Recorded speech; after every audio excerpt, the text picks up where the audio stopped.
If you're 85 or younger, would you like peace of mind and comfort for your family? We're Final Expense Direct with an urgent message for you. The average funeral today costs over $8,000, but the most you'll get from government benefits is $255. How will your family pay the difference? We can help. Our senior plans start as low as just $1 a day and pay up to $30,000 for a funeral and other final expenses. Peace of mind is easy. There's no medical exam. You'll have lifetime coverage, and your plan can't be canceled as long as you pay your premiums. Call now for free information about our senior plans. Answer a few simple questions and receive approval right on the phone. Plus, call right now and we'll give you a discount prescription card for free. Call 800-553-8687. That's 800-553-8687. Again, 800-553-8687. 687.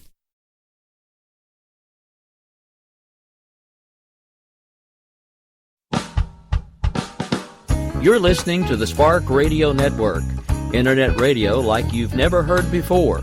Innovation, creativity, and imagination are all said to begin with a spark. So fasten your seatbelt and take the ride of your life and listen for the spark.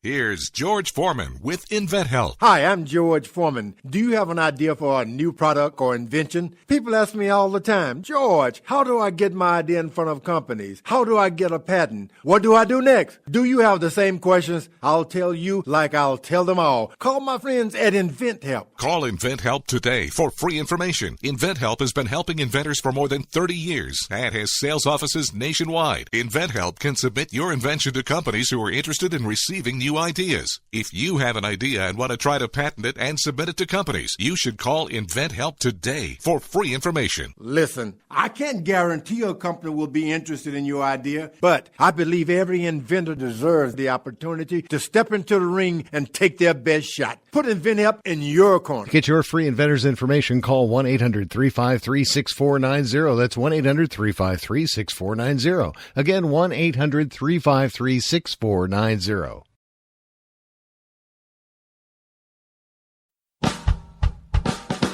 You're listening to the Spark Radio Network, internet radio like you've never heard before. Innovation, creativity, and imagination are all said to begin with a spark. So fasten your seatbelt and take the ride of your life and listen for the spark. You are listening to KLRN Radio, where liberty and reason still reign. My name is Jessie. I'm a United States Special Forces widow. This gives me a unique perspective on the world around us. If you're willing to listen, I'll tell you how I see it, and I won't pull any punches. This is my POV, which stands for Point of View.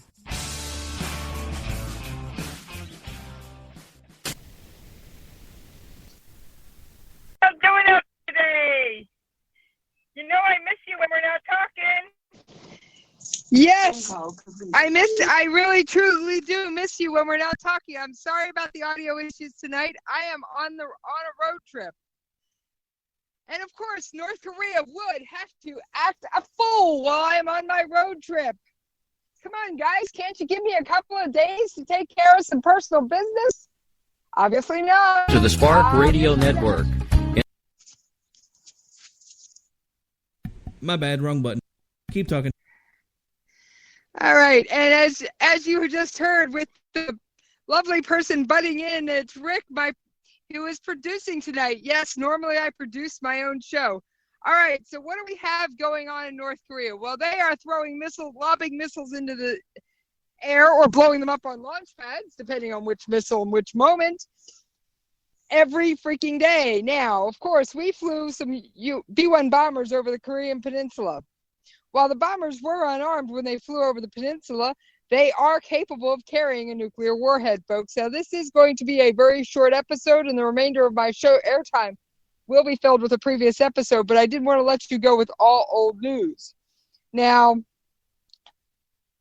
some of the missiles that they are throwing are launching or attempting to launch the not-so-little missile that could, the Musadon, has had 6 failures out of 8 launches. Yes, 6 failures out of 8 launches, folks. Like I said, the little missile that couldn't, or the little missile that plays I think I can. Now, as you guys know, I do conversations in science, and I actually brought this up off air to Dr. Judy L. Moore, and she said that even though the launches fail, the scientists learn. So that's a good thing and a bad thing, folks.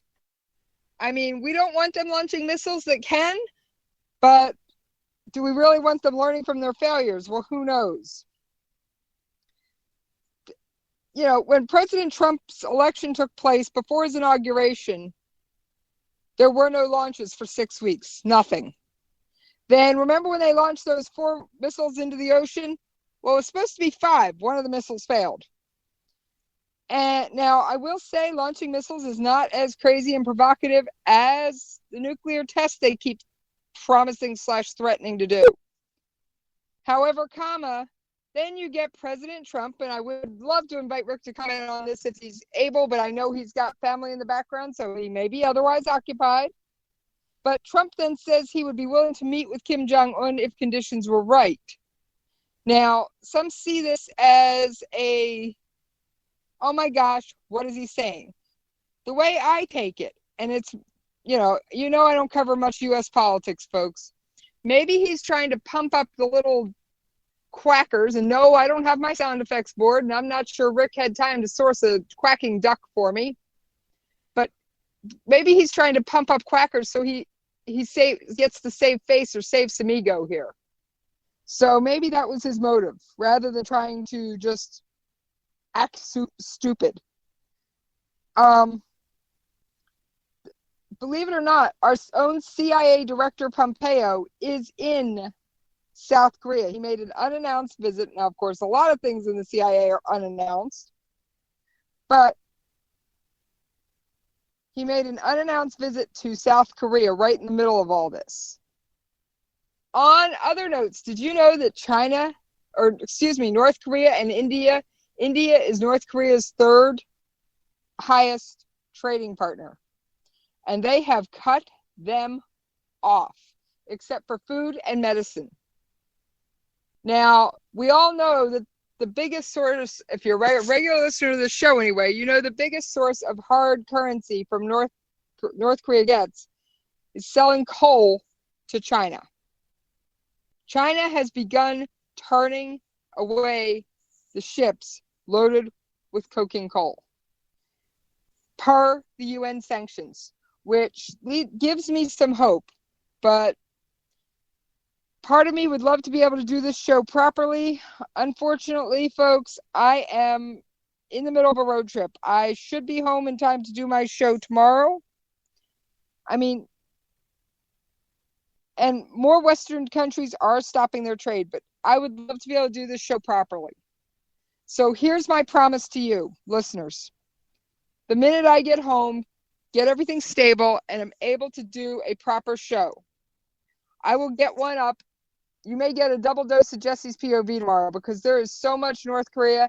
And then, of course, we've got Mosul, Iran, and everybody. Why does the world have to start acting crazy the minute I decide to go out of town? I have no clue. But boy, it seems to have happened. I step away from the microphone for a couple days to take care of some personal business. And the world goes crazy. I mean, there's a story about an FBI translator who went rogue and married an ISIS terrorist in Syria.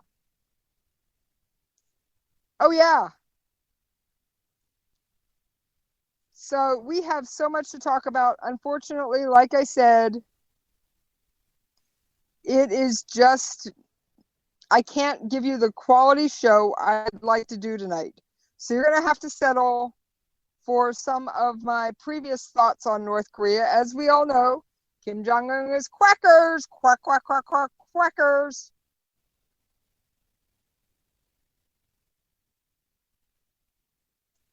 So, all right.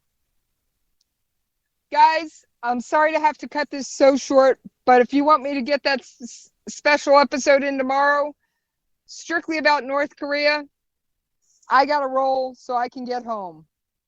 Rick, thank you for producing, and please start the replay of my previous thoughts on North Korea and the live fire that was going on. And I will see you guys on the other side of this road trip. Internet radio like you've never heard before. Innovation, creativity, and imagination are all said to begin with a spark. So fasten your seatbelt and take the ride of your life and listen for the spark.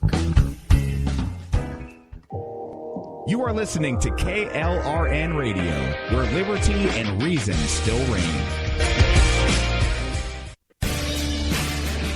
My name is Jessie. I'm a United States Special Forces widow. This gives me a unique perspective on the world around us. If you're willing to listen, I'll tell you how I see it, and I won't pull any punches. This is my POV, which stands for point of view.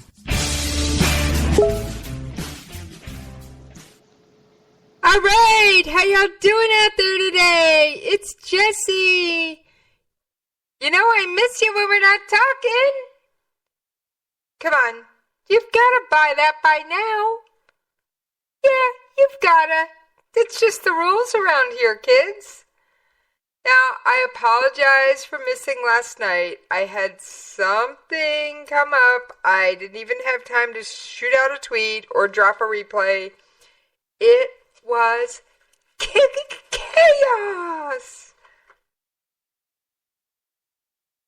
Now, as always, and I say this every show, I thank you. I don't say this every show, but thank you to all my listeners. I need to remember to start saying that a little more often. And also, thank you to all of my new Twitter followers. Yes, thank you. I wouldn't be here without you guys. Nope, not a chance. Now,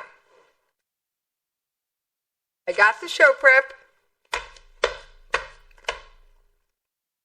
but I gotta talk about a couple things first. I may have to drop a couple of best ofs. I got some stuff going on that may keep me away from you guys for a few days. Thursday night will probably be a best of. Hopefully Friday will not. So, like I said, there has been a lot going on. And I do my best to bring it all to you. And I'm actually chasing something that just came across my feed not 5 minutes ago. Now, how can you interact with me while I'm on the air? Well, you can follow that link I tweet out every time and make a comment over on Spreaker, which that does require a Spreaker account, but it's free. Or tonight, I made it. I'm in the KLRN Radio chat room. Yes, I know there are days I don't make it. What can I say? There are days I don't make it over there, but I do my darndest. Now,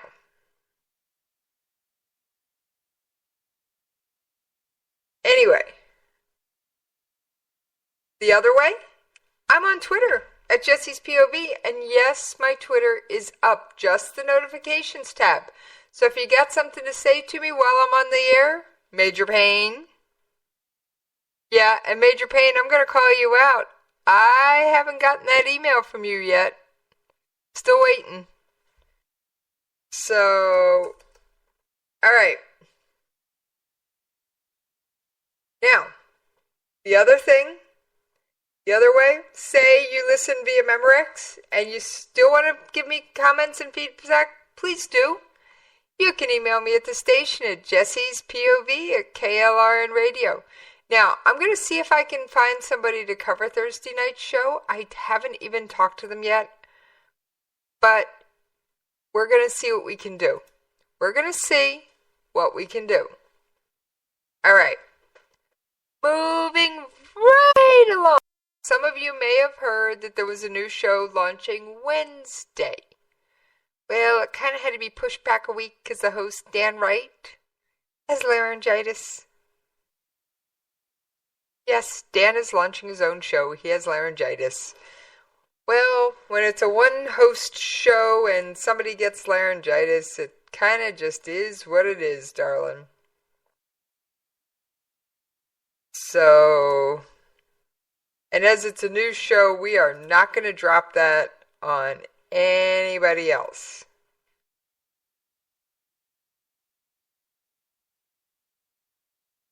All right.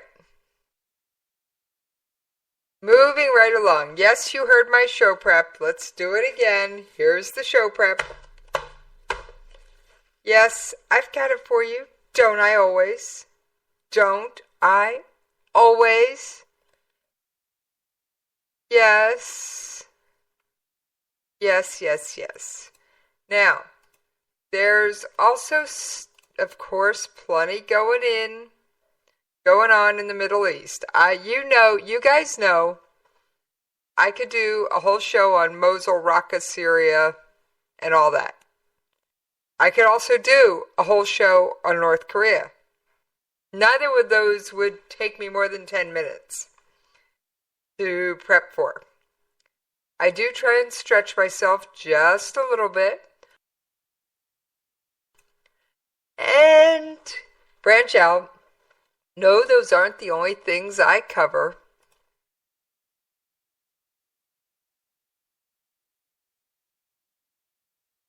So now, I hit the military stuff pretty hard.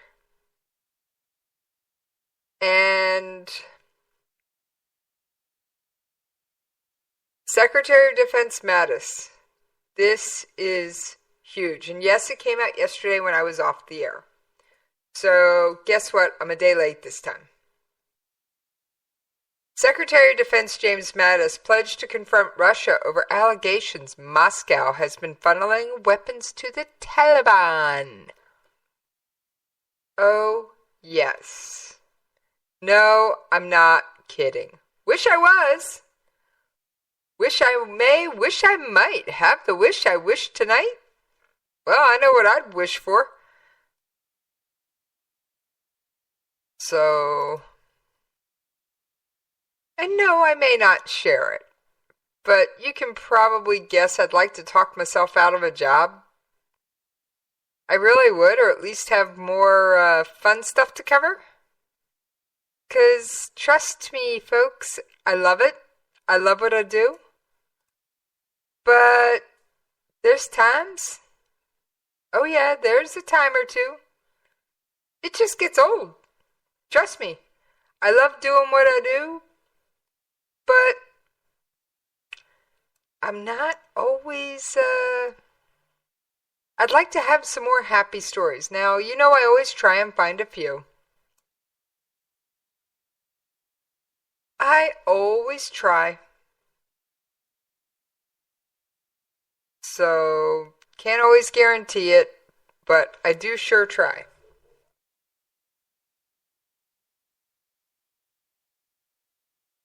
Now, I am actually looking for an old audio clip, and I'm digging through stuff you guys haven't seen or heard in absolute ages. So, this is going to be interesting if I can find it. I can't promise anything, but we're going to sniff around a little and see what we trip over, okay? Okay. So, moving right along. Mattis. Yes, back to Mattis and the funneling weapons to the Taliban.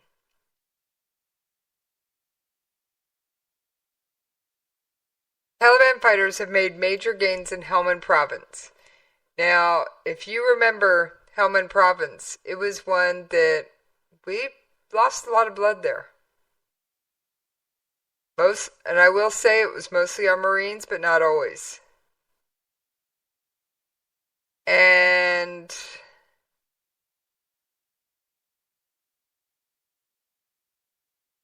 I don't want to see it become the Wild Wild West. I don't know how else to put it, folks. I really don't.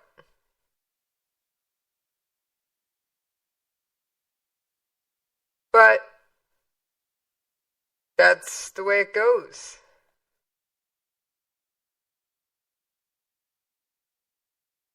So, who knows? It's going to be interesting to find out.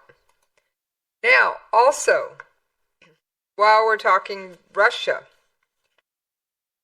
Oh yes, Russia. Come on. They're just absolutely a little bit wonky. We already know this. Russia is, well, I'll call them a frenemy. Of course, we pushed for new sanctions against South Sudan in the UN. And guess what? Russia said no. U.S. Ambassador Nikki Haley is urging the UN Security Council to impose an arms embargo and additional sanctions on South Sudan to pressure the parties to end the civil war. Russia and China remain opposed. And Russia, as you all know, for regular listeners of this show, it's a permanent member, so it has veto power. Now, I'm not going to go into the Trump administration Russia things. I'm going to leave that to the people that cover it. That's the decision I've made.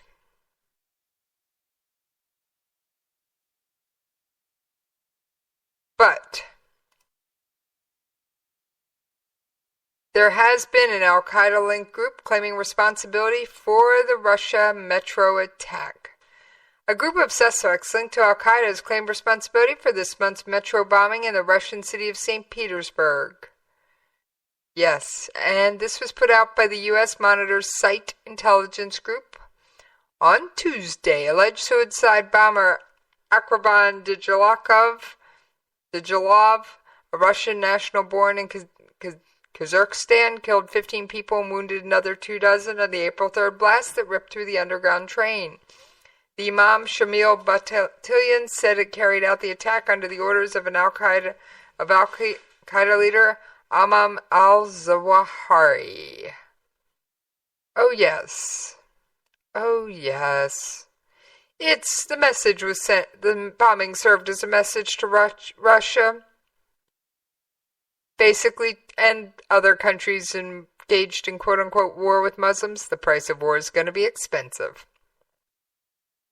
Okay, now Russia, of course, has upped security, and the Muslims say, so? Who knows? Who knows? Who knows? But I got to admit, folks, I'd like to move this audio sound effect off my board, because I certainly don't want to hear this or read about it coming across my news feed. I could deal with more of this. Make it a little harder for my show, but be a lot more peaceful, and I could bring you a lot more kitties, puppies, and fluffy news stories. So, in a move that just further drives me crazy, Russia is going to supply power to rebel-held parts of eastern Ukraine. Now, what are we talking about here? The Ukrainian government cut off the power to the entire eastern area, to the separatist-controlled areas in eastern Ukraine because of millions in unpaid bills.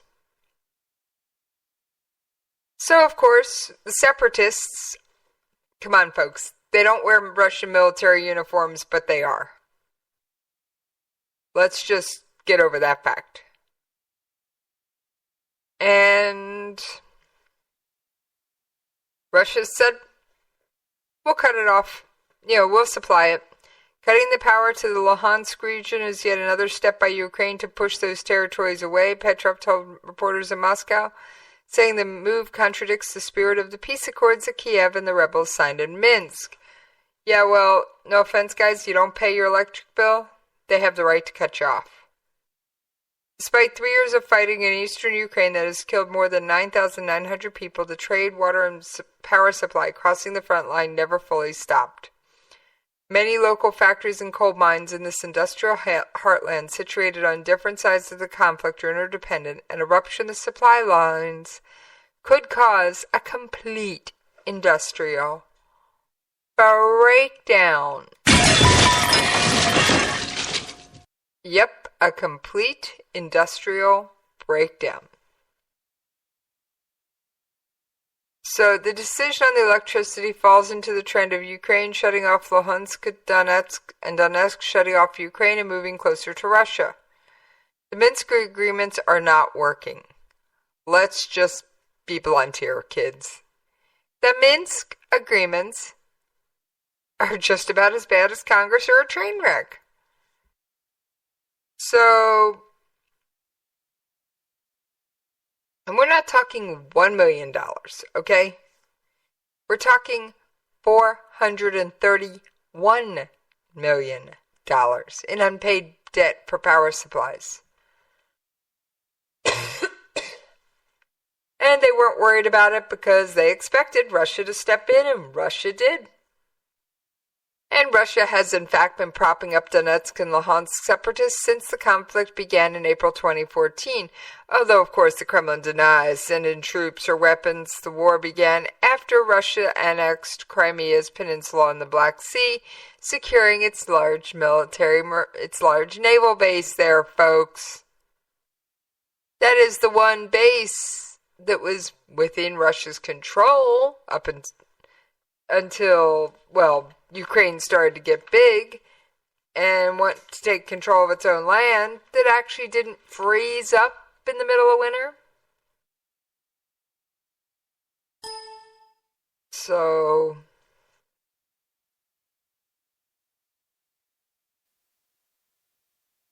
now, that's not the only thing going on.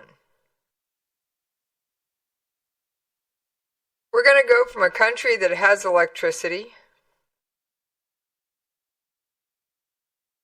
but they're changing suppliers, to one that, well, they have electricity sort of, kind of, and in certain areas. So, and that is North Korea.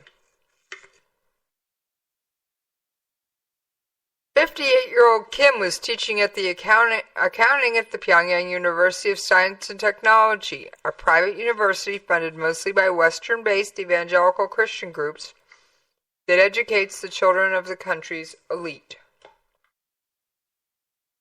Kim was arrested when he was leaving the country. And United States Ambassador to the U.S. Ambassador to the UN, Nikki Haley, said Kim's arrest is an attempt by the flailing Kim Jong-un government to gain some leverage to deal with the United States over its nuclear and missile programs. In other words, they wanted to collect more poker chips to put in this game. The Swedish embassy in Pyongyang confirmed Kim's arrest, but North Korea has not publicly charged him. So,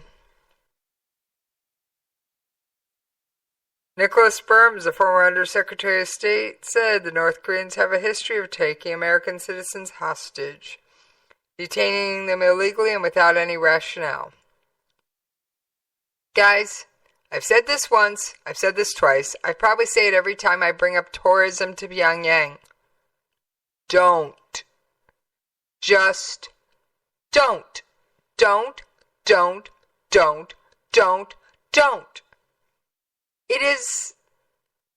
It's not even the good idea fairy. It is just out and out a bad idea.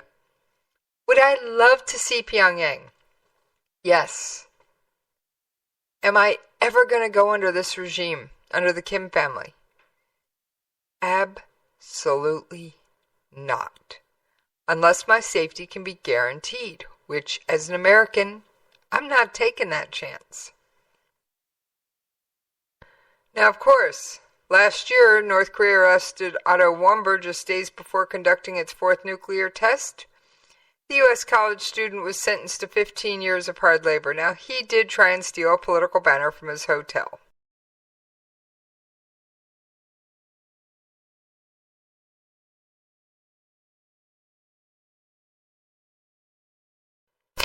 So this makes 3. Haley said the U.S. will work on securing the release of the Americans being held in North Korea, but was vague as to what course of action Washington might pursue. Previous American detainees had been released after a few months following various visits from various high-profile Americans, including former Presidents Bill Clinton, Jimmy Carter, sitting cabinet officials, who knows. However, since the fourth nuclear test in January, no one's been willing to budge. Obama didn't, and I don't think Trump is backing down either.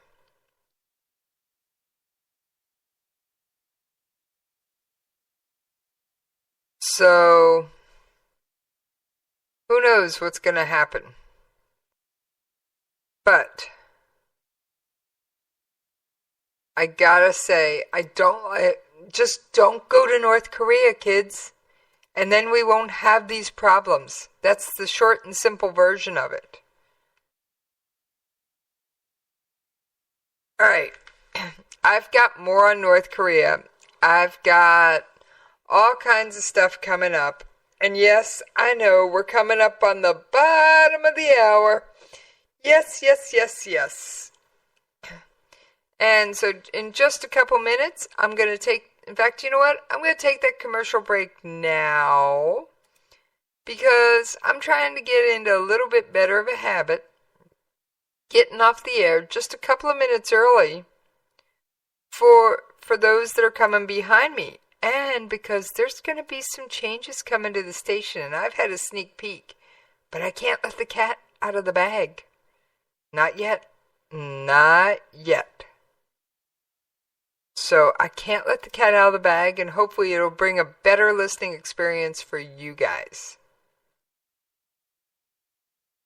Okay? Okay. All right. On that note, I am going to take my commercial break, and I will see you on the other side.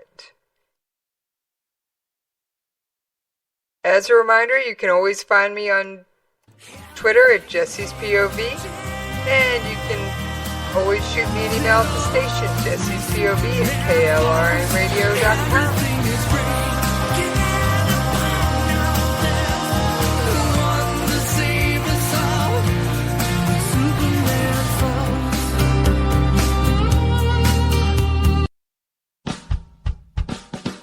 You're listening to the Spark Radio Network, internet radio like you've never heard before. Innovation, creativity, and imagination are all said to begin with a spark. So fasten your seatbelt. Listen for the spark. You are listening to KLRN Radio, where liberty and reason still reign. Hey, this is John Preston, Marine Combat Veteran and Pacific Records recording artist. Just reaching out to have you check out our new album, Battle Cry, Songs of America's Heroes, an album featuring phenomenal other combat veteran artists like Scott Brown of the Scooter Brown Band, Ryan Weaver, Rowdy Johnson, just an incredible mix of people. This is all veterans telling our stories and our lives, and we're giving 100% of our proceeds to the Valkyrie Initiative to help veterans and first responders integrate back into society. I myself have battled with post-traumatic stress for many years and lost my own brother, a Marine Corps veteran, to suicide. I ask that you step with us and make this happen. We are in pre-order right now and release on March 17th. Go to iTunes, go to Amazon, buy. We plan on making the charts and making it at a very high level, and your support right now makes a difference. This is the release of my new song, Superman Falls, which is actually about the loss of my own brother, which happened last year, and I would love for everyone to check it out, to listen, and hopefully it'll make a difference in many lives. If you're 85 or younger, would you like peace of mind and comfort for your family? We're Final Expense Direct with an urgent message for you. The average funeral today costs over $8,000, but the most you'll get from government benefits is $255. How will your family pay the difference? We can help. Our senior plans start as low as just $1 a day and pay up to $30,000 for a funeral and other final expenses. Peace of mind is easy. There's no medical exam. You'll have lifetime coverage, and your plan can't be canceled as long as you pay your premiums. Call now for free information about our senior plans. Answer a few simple questions and receive approval right on the phone. Plus, call right now and we'll give you a discount prescription card for free. Call 800-553-8687. That's 800-553-8687. Again, 800-553-8687. 8687.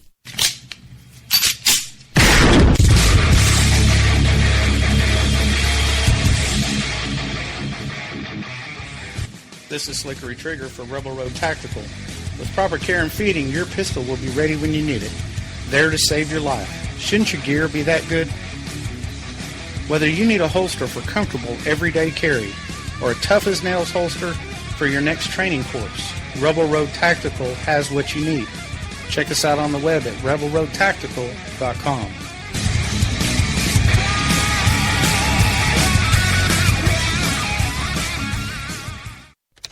Sometimes riders feel lost, unsure why a passage may not be working. It takes another set of eyes to help us nurture our writing into full maturity. At Black Wolf Editorial Services, we strive to enable writers to develop and grow, offering manuscript critiques and line edits through a mentoring editorial style. We also offer assistance on generating a writer's bio for your websites. Black Wolf Editorial Services, nurturing your writing into maturity. For a full list of services, visit blackwolfeditorial.com.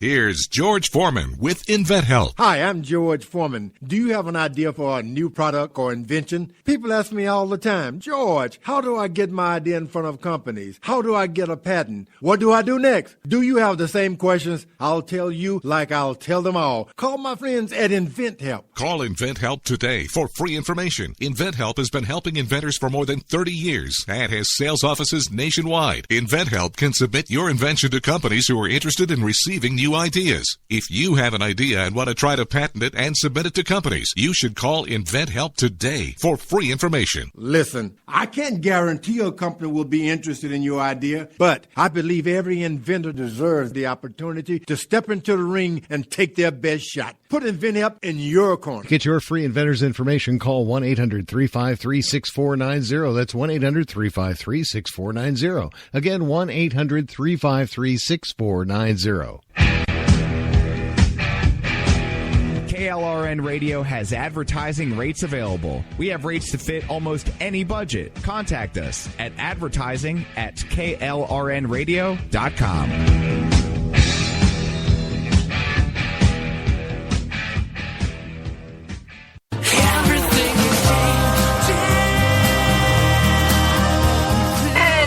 Back and live here on KLRN Radio, and thank you for hanging in there with me over that commercial break.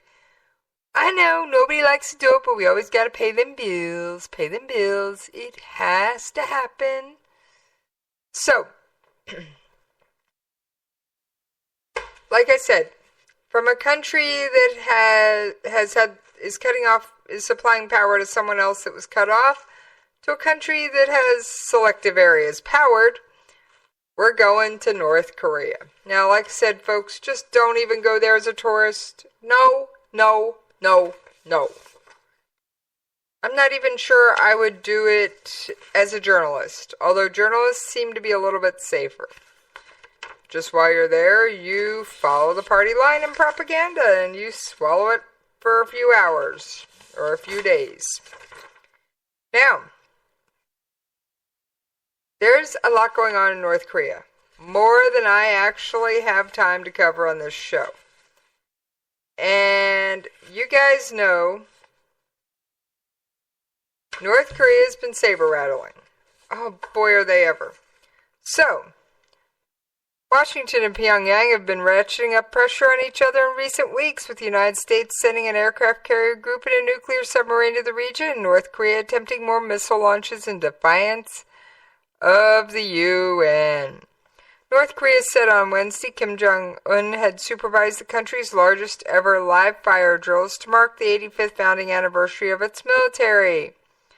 More than 300 large-caliber self-propelled artillery guns demonstrating their firepower at an event on its east coast. Oh yes.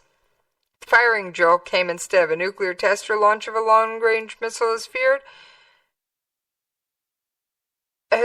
amid pressure from the United States and China. Now, of course, we know, pull out your scorecard, China is North Korea's big brother and their only regional ally. So the United States and South Korea have agreed to deploy THAAD, Terminal High Altitude Area Defense, THAAD, in South Korea. But of course China goes, no, that's spying on us. No, it's not, guys. It's defensive. And it's going to be moved on to what had been a golf course in the county of Seongju in the country's southern region. Yes. South Korea and the United States have been working diligently to secure an early operational capability of the THAAD system in response to the North's advancing nuclear and missile threat. The U.S. and South Korean militaries have been reluctant to publicly discuss the progress of the deployment as candidates in the May 9th presidential election debate whether the move should go ahead or be delayed until after the vote. However, there was South Korean television footage showing military trailers carrying large units, including what appeared to be launch canisters, driven onto the planned THAAD battery site about 250 kilometers, 155 miles south of Seoul. And, of course, local protesters always have to get in the way somewhere. We're not the only country with protesters. Not all South Koreans are happy we're there. There is a direct correlation. Those who lived through the Korean War are happy we're there. The younger generation isn't so sure. Now, personally, I think if we actually pulled everybody out, they'd get a huge taste of, uh-oh, we goofed. But, unfortunately, that's not going to happen. We do tend to keep our promises. So, our treaty does make sure that we will defend South Korea. And this country and this administration in particular is not backing off. So,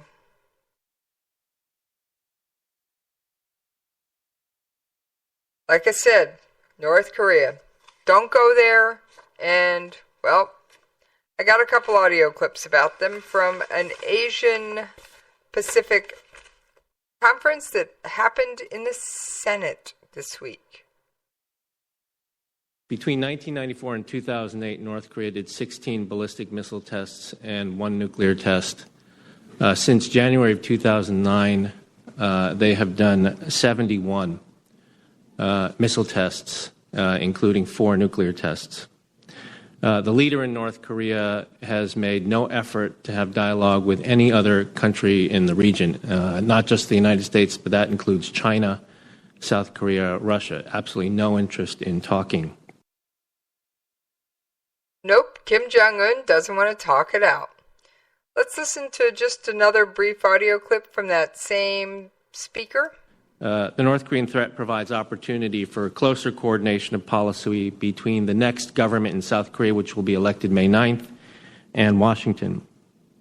New South Korean government cannot afford ideological indulgences in a renewed engagement or sunshine policy. It would be unwise, for example, for a new South Korean president on May 10th, presumably in the aftermath of more North Korean provocations and possibly a 6th nuclear test, to declare that he or she is reopening the Kaesong industrial complex. This would only serve to further marginalize South Korea's strategic position, as the new government would lose step with the United States, Japan, and even China.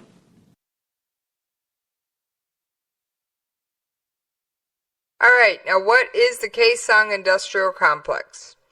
For a period of time under a different administration in South Korea, yes, politics and policies change there just as they change here, kids. There was a joint North-South Korea industrial complex. It was in the DMZ. Raw materials were sent in from the South, and mostly South Korean, but some North Korean companies would make products. And North Korea, South supplied the management, North Korea supplied the labor. And this was in operation for a number of years. In fact, it was an operation when yours truly visited the DMZ. And one of the products, and yes, your host is one of those crazy smokers, I picked up 2 products when I was there, and I still have one. I have a North Korean bottle of plum wine. Haven't opened it yet. But I also picked up a couple packs of North Korean cigarettes, just out of amusement. As a smoker, it's something I do everywhere I visit. And yes, I don't need to know that smoking is bad for my health. It's my choice. I have the freedom to make that choice. Guess what? Cope. It's my choice to light up. I don't want to hear about it. It's not your choice. I'm a very considerate smoker. I don't smoke in my house. I don't smoke around anybody under the age of 18, and I don't smoke around anyone who's pregnant. So take a deep breath, folks. Okay? Okay.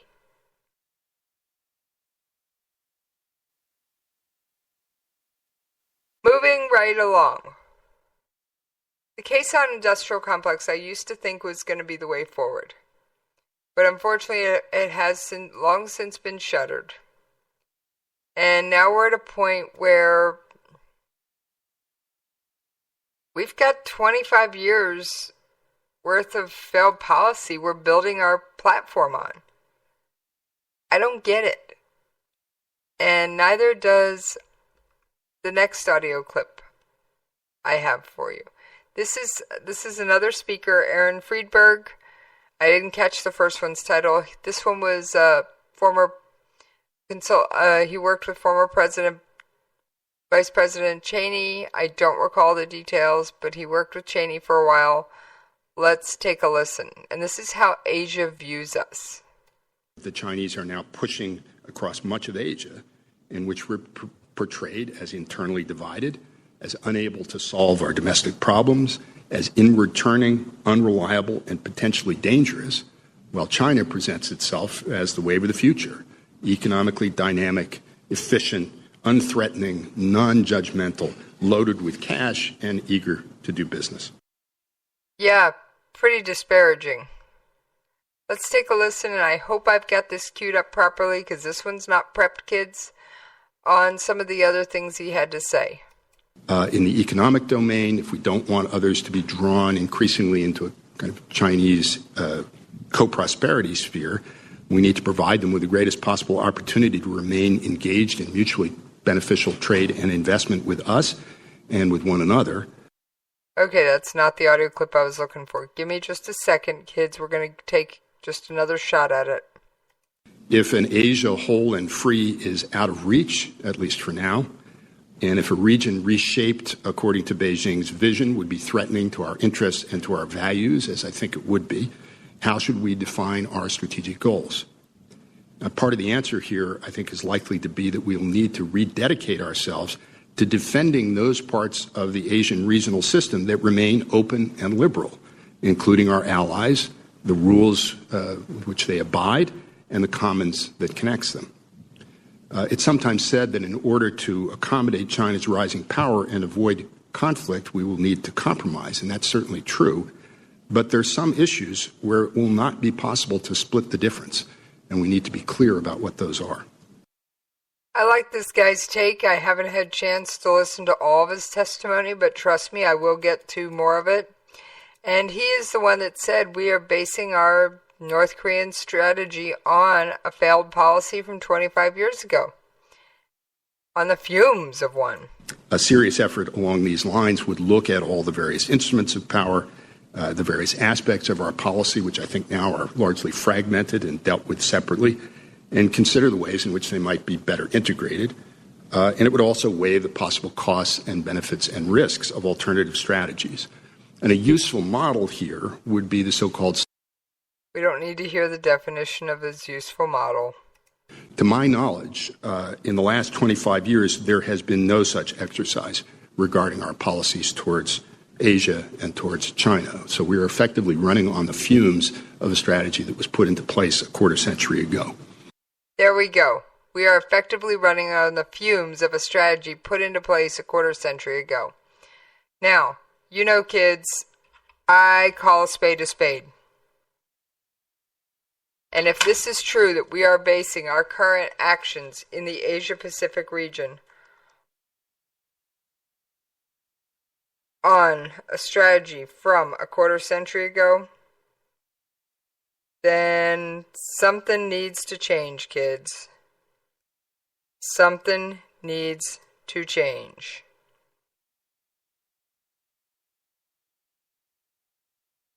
So, I don't know how else to put it. What else to say?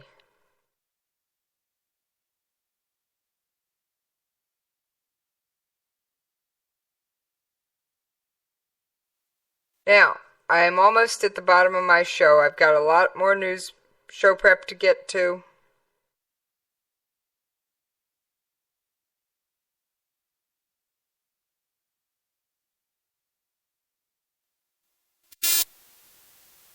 But we're going to just take just a moment.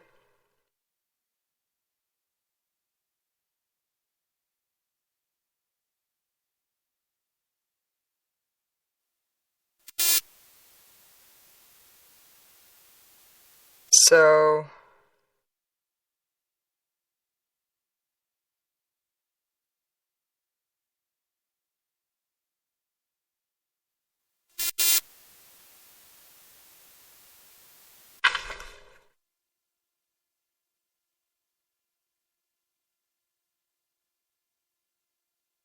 all right, folks, I have been absolutely bombarded with a couple of chats from station work. Sorry. I have been running in circles. Absolutely running in circles. Sorry about that. Let's get to this show prep. There are news. Remember who North Korea's big brother is. We're just going to take these in the order they're stacked in, so we're going to bounce all over the globe. Recent developments surrounding the South China Sea. Philippine Defense Secretary Delfin Lorenzo, the military chief of staff, General Eduardo Ano, flew to this island of Pagasa in the South China Sea Saturday, drawing a protest from China, which also claims the remote territory. The Philippine government reiterated its claim to the island, where Filipino troops and villagers have lived for decades in a tiny community amid islands claimed by multiple countries. The public argument came amid a thaw in once frosty relations between the neighbors after Philippine President Rodrigo Duterte took office last June. Duterte has moved to rekindle Manila's friendship with Beijing. Why? He wants their money. He wants them to invest in state-sponsored railways and much other infrastructure-related projects. So, China claims virtually the entire South China Sea and has aggressively tried to fortify its stronghold by its own version of real-world Minecraft, building islands where there were none.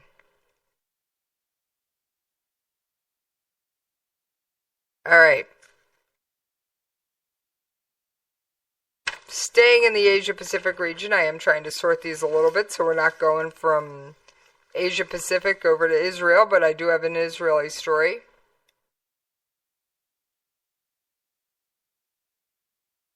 U.S. military bases in South Korea and Japan are forging ahead with planned relocations. But in Japan's Okinawa Prefecture, a new U.S. base on the island, is being met with local opposition. The relocation in Japan has been a work in progress since 1996. And the U.S. and Japan had agreed on a relocation facility in the Henoko area in Okinawa. It would be the only solution to problems with the current U.S. air station Futenma Kyoto. But 100 protesters gathered outside the U.S. Marine Corps Camp Schwab on Tuesday to express disapproval of their government's decision. As landfill work began inside seawalls, the coastal area of Nago, demonstrators came, some of who showed up in canoes and called the work illegal. They should not make Okinawa shoulder the burden of hosting U.S. bases anymore. The governor of Okinawa said he would be looking into blocking the construction by filing a lawsuit. Tokyo's Chief Cabinet Secretary Yoshida Suga said the move would be good because it would mean the return of the U.S. airfield location to Futenma to Japanese hands. In South Korea, the South Korean military generals gathered to hold a ceremony for the planned relocation of the 8th Army from its base in Yongsan to Camp Humphreys in Pyeongtaek, a city south of the capital. So, we are moving forces around in the region. So, it's going to be interesting to see how all that shakes out. And if you don't know, there was a port call by the USS Michigan, which is designed to carry ballistic missiles, approximately 154 Tomahawks. Thank you very much. And it's also has land attack capabilities, and it's also designed to carry something even more special and near and dear to my heart. U.S. Special Forces troops. So, now, everyone said, oh, this is routine. Yeah, in this heightened tensions, nothing is routine, kids. Nothing is routine. So, U.S. Secretary of State Rex Tillerson will chair a ministerial meeting of Security Council this Friday to discuss tougher sanctions, which U.S. officials say could include oil embargo, banning North Korea's airlines, intercepting cargo ships